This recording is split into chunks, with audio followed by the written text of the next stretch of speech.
अस्सलाम वालेकुम दोस्तों, वेलकम टू कोडबेंच यूट्यूब चैनल। आज का हमारा टॉपिक पाइथन में डेटा टाइप से रिलेटेड है। अब पाइथन में आप कई सारे डेटा टाइप यूज कर चुके हैं, लेकिन शायद आपको नॉलेज नहीं होगा कि आप कौन कौन से डेटा टाइप यूज कर रहे हैं और किस पर्पस के लिए।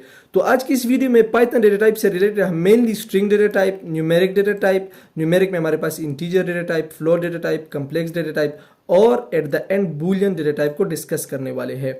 तो अपने टॉपिक पे मूव करने से पहले आपसे रिक्वेस्ट करता हूं कि अगर अभी तक आपने मेरे चैनल को सब्सक्राइब नहीं किया तो मेरे चैनल को जरूर सब्सक्राइब करें और बेल आइकन को प्रेस करें, क्योंकि मैं पाइथन का एडवांस कोर्स कवर करने वाला हूं। अगर आप भी पाइथन प्रोग्रामिंग लैंग्वेज सीखना चाहते हैं तो आप भी हमें ज्वाइन कर सकते हैं और एट द एंड हम कुछ प्रोजेक्ट्स पर भी काम करने वाले हैं। तो अपने टॉपिक की तरफ मूव करते हैं, पाइथन डेटा टाइप्स। तो पाइथन में डेटा टाइप को डिस्कस करने से पहले आपको बताता चलूं कि व्हाट इज डेटा टाइप। हमारे पास डेटा टाइप होती क्या चीज है, डेटा टाइप क्या है? तो simply it means what type of value you want to assign to variable. जब हम किसी वेरिएबल को कोई वैल्यू असाइन करते हैं, कोई वैल्यू असाइन करते हैं या कोई वैल्यू स्टोर करते हैं, तो वो वैल्यू किस डेटा टाइप की होनी चाहिए। इसको समझने के लिए यहाँ पर एक ए नेम से आप वेरिएबल देख सकते हैं। इसको हमने 6 वैल्यू असाइन की है। यहाँ पर बी वेरिएबल को हमने एक और वैल्यू असाइन की है, सी वेरिएबल को हमने एक और वैल्यू असाइन की है। अब सिंपली ये वैल्यू किस डेटा टाइप की होनी चाहिए, ये हमारे पास किस डेटा टाइप की होनी चाहिए। यहाँ पर हमने इंटीजर डेटा टाइप ए को असाइन किया, यहाँ पर हमने स्ट्रिंग डेटा टाइप बी को असाइन किया है, यहाँ पर हमने फ्लोट डेटा टाइप को सी वेरिएबल में असाइन किया है। तो सिंपली डेटा टाइप का यही मतलब है कि what type of value you want to assign to variable. Variable में कौन सी डेटा टाइप, किस डेटा टाइप की वैल्यू आप असाइन करना चाहते हैं। तो मूव करते हैं, सबसे पहले जो हमारे पास स्ट्रिंग डेटा टाइप है इसको डिस्कस करते हैं। एक्चुअली स्ट्रिंग डेटा टाइप होती क्या चीज है? Sequence of characters with in single, double और ट्रिपल कोट्स। सीक्वेंस बेसिकली हमारे पास स्ट्रिंग डेटा टाइप जो होती है वो सीक्वेंस ऑफ कैरेक्टर्स होती है। Sequence of characters with in single, double और triple quotes. Sequence of character हमेशा के लिए सिंगल, डबल या ट्रिपल कोट्स में इनक्लोज्ड होते हैं, बंद होते हैं सीक्वेंस ऑफ कैरेक्टर। और सीक्वेंस ऑफ कैरेक्टर हमेशा के लिए स्ट्रिंग डेटा टाइप होती है। फॉर एग्जांपल हमारे पास वेल नेम से एक वेरिएबल हम यहाँ पर क्रिएट करते हैं और इसको एक वैल्यू असाइन करते हैं और वो वैल्यू स्ट्रिंग वेरिएबल, इसको हम सिंगल कोटेशन में क्लोज करते हैं और वो हमारे पास है कोड बेंच। अब कोड बेंच जो हमारे पास है एक स्ट्रिंग वैल्यू है, स्ट्रिंग डेटा टाइप से बिलोंग करती है। तो अब इसको हमने सिंगल कोट्स में इनक्लोज किया है। अब हम क्या कर सकते हैं, इसकी टाइप को चेक करते हैं। टाइप फंक्शन हमारे पास एक पाइथन का इनबिल्ट फंक्शन है जिसके थ्रू हम किसी भी वेरिएबल का टाइप चेक कर सकते हैं। तो टाइप फंक्शन यूज किया, उसके बाद जिस वेरिएबल का हम टाइप चेक करना चाहते हैं तो उसको हम यहाँ पर मेंशन कर देते हैं। अब इसको रन कर देते हैं तो आप यहाँ देख सकते हैं str प्रिंट हो गया। बेसिकली str का मतलब ये है कि ये वेरिएबल जो है ये वेरिएबल स्ट्रिंग डेटा टाइप से बिलोंग करता है। अब हम क्या करते हैं, अब इसको कोड बेंच को हम सिंपली डबल कोटेशन में बंद कर देते हैं। तो कोड बेंच को डबल कोटेशन में बंद कर देते हैं और इसको प्रूव करते हैं कि ये हमारे पास काम करता है या नहीं। तो आप देख सकते हैं कि ये भी हमारे पास स्ट्रिंग डेटा टाइप से बिलोंग करता है। तो इसी तरह आप इसको सिंगल कोटेशन में भी क्लोज कर सकते हैं। किसी भी स्ट्रिंग मैसेज को आप सिंगल कोटेशन में भी क्लोज कर सकते हैं, ये भी हमारे पास पॉसिबल है। तो आप यहाँ देख सकते हैं कि हमारे पास स्ट्रिंग यहाँ पर प्रिंट हो गया। तो बेसिकली स्ट्रिंग डेटा टाइप जहां पर भी आप यूज करना चाहते हैं, जहां पर भी आप इसको यूज करना चाहते हैं, आपको सिंगल, डबल या ट्रिपल कोटेशन में जरूर बंद करना होगा। अब यहाँ पर आपको मैं एक कंफ्यूज कर देता हूँ। ये हमारे पास, आप सोच रहे होंगे कि ये हमारे पास कौन सा डेटा टाइप है, ये कौन सी वैल्यू है, ये किस डेटा टाइप से बिलोंग करती है। तो सिंपली ये भी हमारे पास स्ट्रिंग डेटा टाइप है, क्योंकि जो भी वैल्यू हमारे पास सिंगल, डबल या ट्रिपल कोटेशन में क्लोज्ड होती है वो हमारे पास स्ट्रिंग डेटा टाइप कंसीडर की जाती है।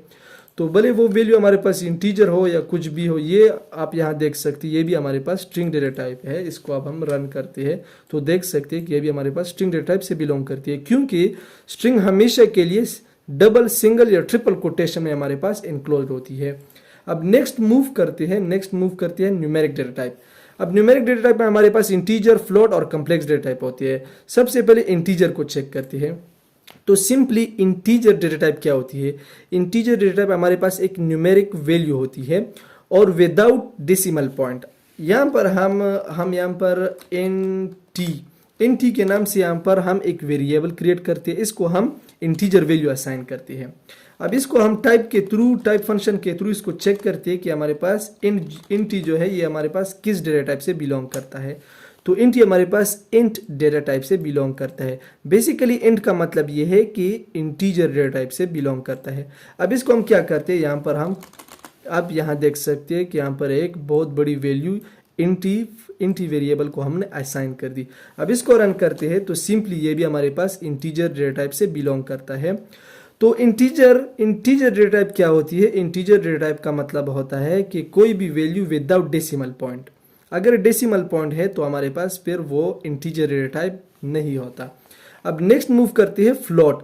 फ्लोट का क्या मतलब है? सिंपली फ्लोट जो है, फ्लोट डेटा टाइप, वो भी हमारे पास न्यूमेरिक वैल्यू होती है लेकिन विद डेसिमल पॉइंट। अब यहाँ पर आप देख सकते हैं कि ये हमारे पास एक इंटीजर डेटा टाइप है लेकिन एट द एंड यहाँ पर हम पॉइंट को या डेसिमल पॉइंट को मेंशन करते हैं और यहाँ पर हमारे पास की टाइप चेंज हो जाती है, फ्लोट डेटा टाइप कन्वर्ट हो जाती है। यहाँ पर हमारे पास अब ये जो वैल्यू है इंटी वेरिएबल में असाइन है, इंटी वेरिएबल में स्टोर है, ये वैल्यू हमारे पास फ्लोट डेटा टाइप है, फ्लोट डेटा टाइप से बिलोंग करती है। तो सिंपली इसका मतलब ये हुआ कि इंटीजर हमारे पास कोई वैल्यू होती है जो विदाउट डेसिमल पॉइंट होती है और फ्लोट जो डेटा टाइप है वो हमारे पास न्यूमेरिक वैल्यू होती है जो डेसिमल पॉइंट के साथ होती है। अब इसको रन करते हैं, आप यहाँ देख सकते हैं कि ये भी हमारे पास एक फ्लोट डेटा टाइप से बिलोंग करता है। अब नेक्स्ट मूव करते हैं कम्प्लेक्स डेटा टाइप। तो कम्प्लेक्स डेटा टाइप ये भी हमारे पास कम्प्लेक्स जो है एक हमारे पास पाइथन में डेटा टाइप होती है। अब कम्प्लेक्स नंबर आप मैथ्स में पढ़ चुके हैं। कम्प्लेक्स नंबर हमारे पास दो पोर्शन पे कंपोज्ड होती है, एक रियल पार्ट और एक इमेजिनरी पार्ट। तो सिंपली हमारे पास एक यहाँ पर जी नेम से एक वेरिएबल है। अब इसको हम एक कम्प्लेक्स वैल्यू असाइन करते हैं। फॉर एग्जाम्पल 8 प्लस हमारे पास 5j। अब मैथ्स में हम क्या करते हैं, मैथ्स में हमारे पास जो यहाँ पर होता है, ये जो फर्स्ट पोर्शन होता है ये हमारे पास रियल पार्ट होता है और ये हमारे पास जो है राइट साइड पर ये हमारे पास इमेजिनरी पार्ट होता है। मैथ्स में हम क्या करते हैं, इमेजिनरी पार्ट को विद आई रिप्रेजेंट करते हैं लेकिन पाइथन में आप इमेजिनरी पोर्शन को या इमेजिनरी पार्ट को आप विद जे रिप्रेजेंट करेंगे। तो अब इसको हम रन करते हैं। जब हम इसको इसको अब हम इसकी टाइप चेक करते हैं। तो जब इसकी टाइप चेक करते हैं आप यहाँ देख सकते हैं कि यहाँ पर कम्प्लेक्स प्रिंट हो गया। अब इसका सिंपली यही मतलब है कि ये जो जी वेरिएबल है इसमें जो वैल्यू है ये कम्प्लेक्स डेटा टाइप से बिलोंग करती है। तो सिंपली कम्प्लेक्स डेटा टाइप ये भी हमने क्लियर कर दिया। अब नेक्स्ट हमारे पास है Boolean data type. Now what is Boolean data type? ये एक सिंपल कंसेप्ट है। बूलियन डेटा टाइप में हमारे पास दो किस्म की वैल्यूज होती है, ट्रू एंड फॉल्स। ट्रू में यहाँ पर जो टी है वो कैपिटल होता है, फॉल्स में हमारे पास एफ कैपिटल होता है। फॉर एग्जाम्पल हम यहाँ पर एक टी के नाम से एक वेरिएबल यहाँ पर क्रिएट करते हैं और इसको एक वैल्यू असाइन करते हैं ट्रू। अब ट्रू यहाँ पर इसको असाइन कर देते हैं। अब यहाँ पर टी वेरिएबल की यहाँ पर हम टाइप चेक करते हैं। तो आप यहाँ देख सकते हैं कि हमारे पास बूल यहाँ पर हमें रिटर्न हुआ। अब इसका सिंपली यही कंसेप्ट है कि ये जो टी है ये हमारे पास बूलियन डेटा टाइप से बिलोंग करता है। अब यहाँ पर ये टी को हम फॉल्स यहाँ पर असाइन कर देते हैं, फॉल। तो अब इसको रन करते हैं, यहाँ पर भी हमारे पास बूल। तो इसका मतलब ये है कि ये जो टी है, टी वेरिएबल, ये हमारे पास बूलियन डेटा टाइप से बिलोंग करता है। तो सिंपली बूलियन डेटा टाइप में हमारे पास दो वैल्यूज होती है, ट्रू एंड फॉल्स। तो ये कंसेप्ट था पाइथन में हमारे पास जो डेटा टाइप्स होती है, डेटा टाइप्स को स्ट्रिंग डेटा टाइप हमने सारे विद एग्जांपल्स कवर किए। अगर आपको वीडियो पसंद आई तो वीडियो को ज़रूर लाइक करें, वीडियो में कमेंट्स करें और चैनल को ज़रूर सब्सक्राइब करें। तो आज के लिए इतना ही था। अस्सलाम वालेकुम।